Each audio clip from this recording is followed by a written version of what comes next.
코로나19가 중국 우한 바이러스 연구소에서 유출될 것이란 의혹이 끊이질 않고 있습니다. 국내 연구진이 우한 바이러스 연구소 바이러스와 코로나19 바이러스를 유전자 비교로 분석했는데요. 고려대학교 약학대학 김정기 교수와 함께 자세한 내용 알아보도록 하겠습니다. 교수님 어서 오십시오. 안녕하세요. 우한 바이러스 연구소가 미국과 함께 2015년에 사스의 유사 바이러스죠. SHC-014라는 그 바이러스의 인체 감염성을 실험한 바 있습니다. 이 실험에 사용됐던 이 바이러스가 미국과 중국이 인공적으로 만든 바이러스라고 알려져 있는데요. 자, 우선 바이러스를 인공적으로 만든 이유가 뭔가요? 실제로 그 박쥐에서 분리한 코로나 바이러스를 분리하는 과정이 굉장히 어렵습니다. 그러다 보니까 2013년에 중국에서 처음으로 그것도 우한에 있는 바이러스 연구소에서 처음으로 바이러스를 분리했는데요. 그러니까 그렇다 보니까 이제 실제로 각국에서 많은 연구진들이 유전자는 분리를 합니다.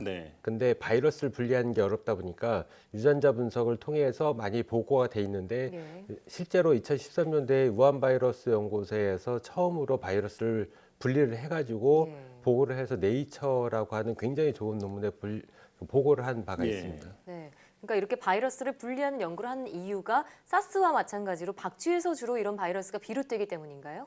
그렇죠. 그러니까 과거에 이제 코로나 바이러스 하면 우리가 흔히 알고 있는 감기 바이러스 중에 하나인데 실제로 이게 어떤 그러니까 사스가 2003년도에 나오면서 관심을 갖게 되니까 이에 대한 연구가 계속 진척이 된 거였고요.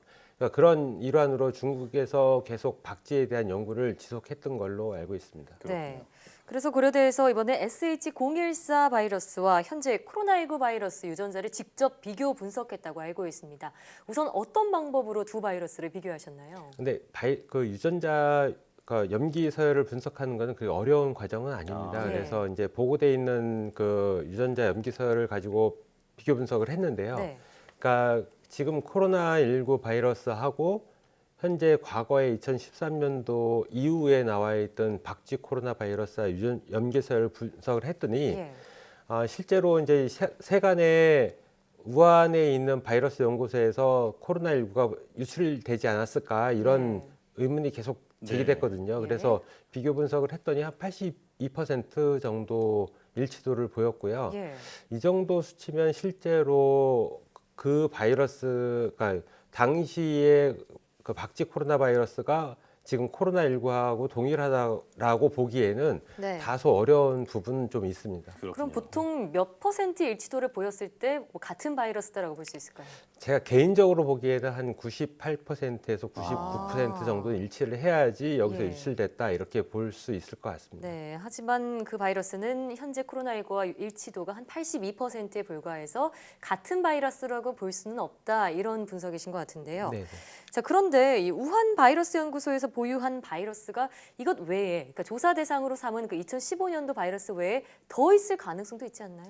근데 실제로 당시에 이제 논문에 당시에 네이처나 네이처 메디슨에 나온 논문에 기술되어 있는 문장 포함해서 중국에서 최근에 나온에 있는 보고에 따르면 그러니까 최근에 우한에 있는 질병관리본부 CDC하고요. 지금 논문에 나와 있는 우한에 있는 그 바이러스 연구소하고 당시에 최근에 한 수년 동안 박쥐를 대상으로 해가지고 연구를 많이 했다라고 알려져 있습니다.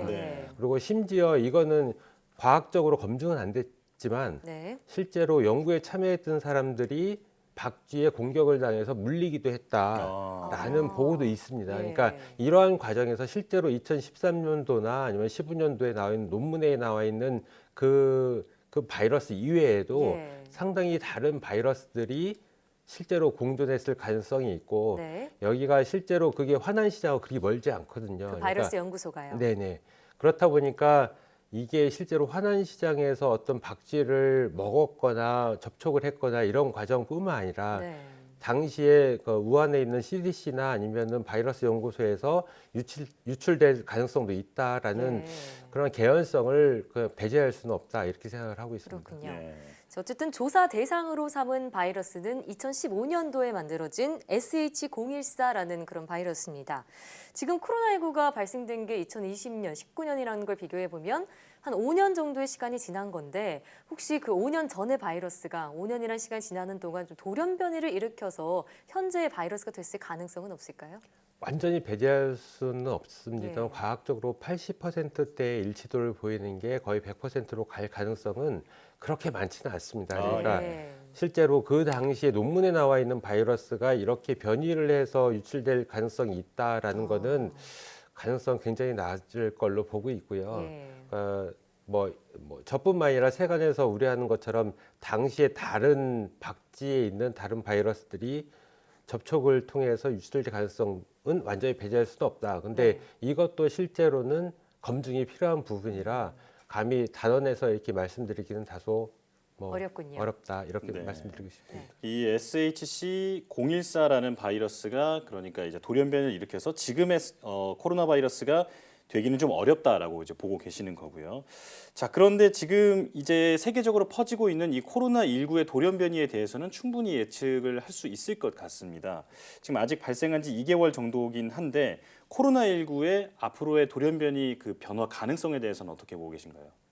이게 코로나19 바이러스가 코로나 바이러스고 코로나 바이러스는 RNA 바이러스거든요. RNA 바이러스는 교정 기작이 없습니다. 그러니까 DNA 바이러스와 또 다른 예. 부분이 있고요. 근데 또 다른 측면으로 보면은 유일하게 RNA 바이러스 중에서 교정 기작의 일부분이 밝혀져 있는 게 코로나입니다. 아, 예. 그럼 그래서- 긍정적으로 해석할 수 있는 네, 거예요. 그러니까 예. 다른 RNA 바이러스 흔히 우리가 알고 있는 그러니까 인플루엔자 같은 네. 경우에는 그런 교정 기작이 아직까지 밝혀져 있지 않은데 네. 유일하게 세계 최초로 밝혀져 있는 게 코로나 바이러스에서 교정 기작이 있다. 예. RNA 바이러스임에도 불구하고 그런데도 불구하고 이게 바이러스적인 측면에서는 교정 기작을 통해서 교정을 하는 것보다는 본인이 교정을 안 하는 게 오히려 더 낫다라는 얘기가 있습니다. 그러니까 일정 부분 교정 기작을 작동을 하되 너무 교정을 하다 보면 네. 본인이 살 수 있는 환경이 안 맞기 때문에 그거를 일정 부분 조율을 한다라는 게 현재 과학계의 가설이거든요. 예. 그러니까 코로나 바이러스는 일정 부분 어쨌든 RNA 바이러스이기 때문에 교정 기작이 있는데 네. 그래서 변이를 하긴 합니다. 네. 그런데 과거에 아까 말씀하신 것처럼 한 수십 년 전에 바이러스가 이렇게 와서 변이를 통해서 현재 코로나19가 됐다라고 보기에는 글쎄요. 물론 가능성은 있습니다만 그럴 개연성은 좀 낮고요. 예. 그러니까 아마도 어떠한 요인에서 박쥐에서 현재 존재하고 있는 코로나 바이러스가 사람한테 왔을 가능성이 더 많다. 저는 개인적으로 그렇게 생각하고 있습니다. 네. 자, 지금 또 코로나19 확산을 막기 위해서 우리나라를 비롯해서 전 세계적으로 공항에서 검역을 강화하는 추세로 나아가고 있습니다. 자, 그런데 공항 검역이 실제로 효과가 있느냐 좀 의문이 남아있는 상황인데 교수님께서는 실효성을 어떻게 보시는지 궁금하고요. 만약 낮다면 그 이유는 무엇인가요? 공항 검역은 일차적으로 해야 되는 것은 맞습니다. 근데 지금 다른 바이러스랑 다르게 코로나19 같은 경우에는 네. 발열 반응이 일어나기 전에 전파 능력이 있는 걸로 지금 거의 공식화됐습니다. 네. 현재는. 무증상 단계에서요. 예.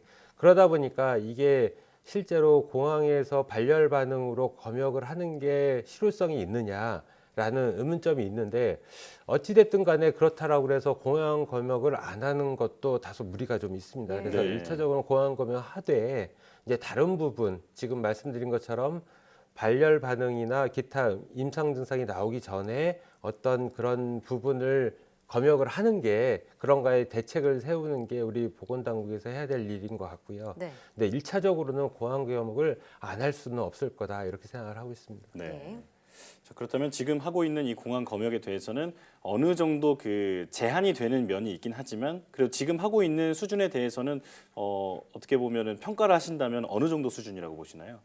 근데 이게 호흡기 바이러스고 일차적으로 발열 반응을 보이기 때문에 공항 검역은 일차적으로 발열 반응 검색을 하는 거거든요. 네. 해야 된다라고는 봅니다. 근데 제가 보기에 산술적으로 맞는 비율인지는 모르겠으나 만약에 이제 확진자가 100명이다라고 했을 때 한두 명을 걸릴 수 있는 정도의 공항 검역인 거는 맞습니다. 근데 네. 그렇다고 해도 이런 세세한 부분 변수를 고려했을 때에는 해야 된다라고는 보고 있습니다. 네. 좀 여러 가지 변수를 통해서 어쨌든 제한이 되는 면이 있다는 것을 좀 인정을 해야 할 것 같고요. 자, 그렇다면 이제 코로나19의 그 여파로 초등학교나 여러 이제 학교들이 개학을 연기하고 있습니다. 지금 아까 말씀하신 대로 무증상 상태에서의 감염이 가능하기 때문에 2주 후에 이제 방학이 끝나게 되면 지역사회 감염으로 퍼질 수도 있다라고 전문가들이 우려하고 있거든요. 이에 대해서는 어떻게 보고 계신가요?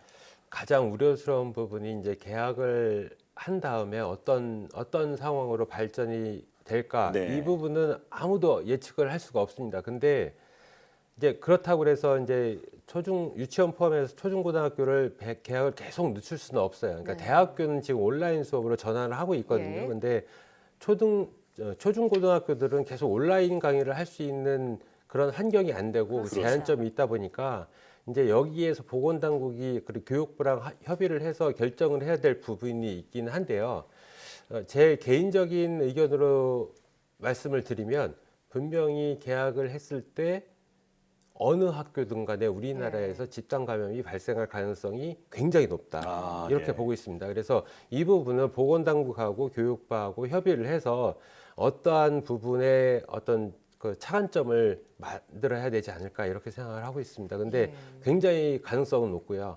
그럴 경우에 이제 부모님 입장에서 가장 가슴 아픈 부분이 자녀에 대한 부분이거든요. 예. 이제 그렇죠. 내 자식들이 어떤 감염병에 노출됐다라고 했을 때 그 사회적인 여파는 지금과는 또 다른 국면으로 가지 않을까 이렇게 생각을 하고 있습니다. 예.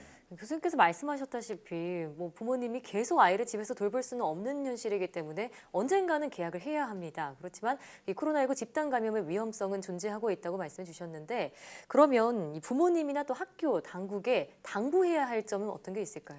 이제 검역 과정을 굉장히 철저하게 해야 되는데 이게 한계가 있습니다. 왜냐하면 이 코로나19의 특성하고 집단 사회, 왜냐하면 초중고등학교는 한 제한된 공간에서 집단 생활을 하고 있거든요. 예. 그러다 보니까 어떤 감염원이 존재했을 때 전파되는 거는 이건 어느 누구도 예상을 할 수가 없습니다. 네. 근데 그렇다고 해서 마냥 개학을 연기하느냐? 또 그것도 현실적으로 또 맞지 않거든요. 맞습니다. 그러니까 이 부분에 좀 지금 앞으로 한 2주 정도 남았는데 예. 심도 있게 교육부와 보건당국이 계속 검증을 하면서 이게 가장 앞으로의 변수의 가장 핵심적인 요소거든요. 그래서 이 부분을 좀 교육부하고 보건당국하고 심도 있게 검토를 하고 또 기타 다른 전문가들의 의견을 네. 반영을 해서 결정을 해야 되지 않을까 이런 생각을 하고 있습니다. 예. 네.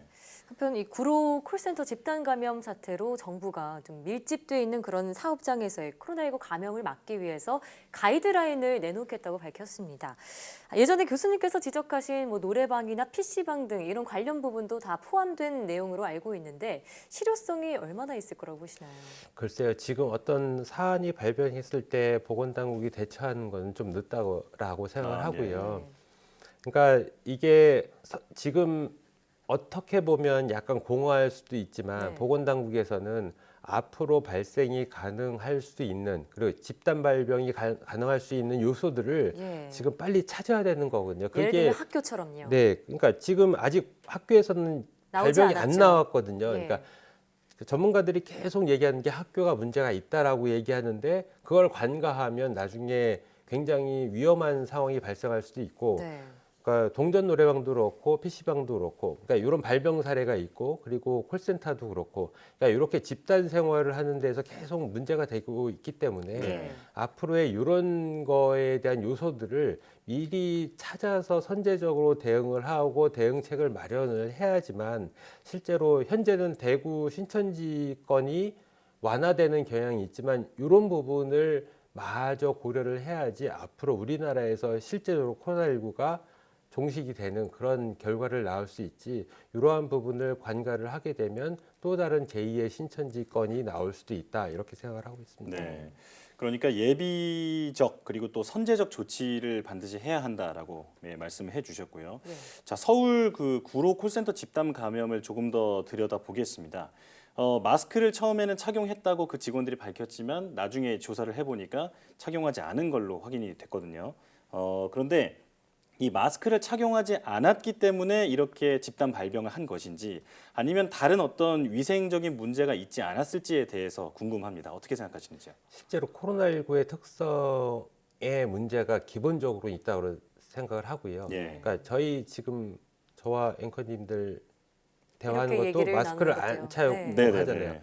그 구로 콜센터 직원들도 직업의 특성상, 예. 그러니까 만약에 앵커님들께서 마스크를 착용한다라고 했을 때를 가정을 해보시면 돼요. 그러니까 콜센터 직원들이 마스크를 착용을 하면 그 전화를 받는 입장에서는 잘 안 들리거든요. 그렇죠. 그러니까 반대로 그러면 높게 톤을 해서 말을 해야 되는 상황이 되는 거고 네. 그런 게 기본적으로 콜센터 직원들은 부담스럽다 보니까 마스크를 약간 벗게 되는 네. 상황이 발생을 한 거거든요. 네. 그러니까 이러한 어쩔 수 없는 상황들이 발생을 하면서 실제로 지금의 콜센터, 구로 콜센터의 상황이 나온 거고 요게 코로나19 같은 경우에는 기본적으로 빈말 감염을 유도를 하지만 어떤 특정 물리적인 상황이 오면 공기 전파 양상을 보이거든요. 그러니까 네.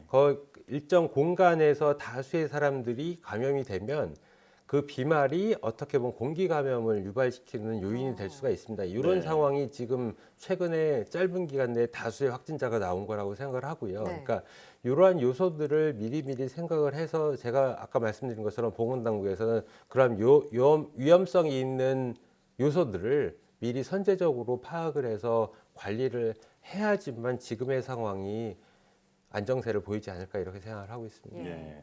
자, 그리고 그 콜센터 관련 확진자들이 대중교통에서 감염된 사례는 아직 보고되지 않았기 때문에 지금 그 서울시에서는 신도림역이 그 구로역과 신도림역이 많은 사람들이 지나다니는 역이긴 하지만 아직까지는 안전하다라고 밝혔는데 그래도 좀 조심해야 하지 않을까요? 근데 이게 지금 저도 대중교통을 주로 이용을 하다 보니까 많은 국민들이 마스크를 착용을 하십니다. 그러니까 이런 부분들이 물론 지금 그 콜센터 이후에 역학조사는 계속 진행이 돼야 되겠지만 네. 만약에 감염이 그 이후에 없었다라고 얘기를 하면 이거는 제가 보기에는 기본적으로 코로나19가 호흡기 바이러스다 보니까 기본적으로 마스크 착용을 통해서 방어 능력을 보이는 건 맞습니다. 네. 그러니까 반대로 반대 입장을 보면 지금 이탈리아 같은 경우에 굉장히 확진세가 넘고 우리나라보다도 지금 확진자가 더 추월을 급격하게 했거든요. 증가하고 예. 있죠. 예. 저는 이걸 초기라고 보거든요. 예. 이탈리아나 이란 같은 경우에는 앞으로 이제부터 시작을 해야 하고 미국도 마찬가지고요. 예. 큰 확진세가 있을 거라고 예상을 예. 합니다. 근데 이게 가장 그러니까 대표적인 예로 이탈리아는 마스크를 착용 안 하는 문화가 있어요. 네. 그러니까 호흡기 바이러스는 기본적으로 마스크를 착용을 해야지만 일차적인 방어 차단이 능력이 되죠. 있는데 이런 거를 안 했기 때문에 발생을 했다라고 네. 저는 개인적으로 생각을 하는데 만약에 지금 그 구로 콜센터 뭐 지하철 1호선을 주로 이용을 했다라고 되어 있는데 추가적인 확진세가 없다라고 보면 대부분의 제가 1호선을 주로 요즘에 이용을 이용하시죠. 하는데 아, 네. 대부분의 국민들이 마스크를 착용하십니다. 예. 그러니까 마스크가 100% 보호 능력이 없습니다. 네. 저는 단호해서 얘기하는데 그럼에도 불구하고 우리가 국민들이 유일하게 기댈 수 있는 일차적인 보호 수단은 마스크거든요. 예. 그러니까 네. 이런 것들이 굉장히 유효하게 작용을 할 수 있다라고 생각을 하고 그것 때문에 실제로는 더 이상의 확산이 없었다. 저는 감히 그런 말씀을 드리고 싶은데 예. 어쨌든 그래서 국민들한테 말씀을 드리고 싶은 게 마스크를 호흡기 감염병이기 때문에 꼭 착용을 하셔야 꼭 된다. 착용해야 한다. 이렇게 말씀을 드리고 싶습니다. 네. 네. 지금 어떻게 보면 우리 국민들의 그 적극적인 참여 덕분에 지금 사태가 그나마 이 정도에서 좀 유지가 되고 있는 게 아닌가 이런 생각이 듭니다. 앞으로도 계속해서 조언 부탁드리겠습니다. 오늘 말씀 잘 들었습니다. 고맙습니다. 감사합니다.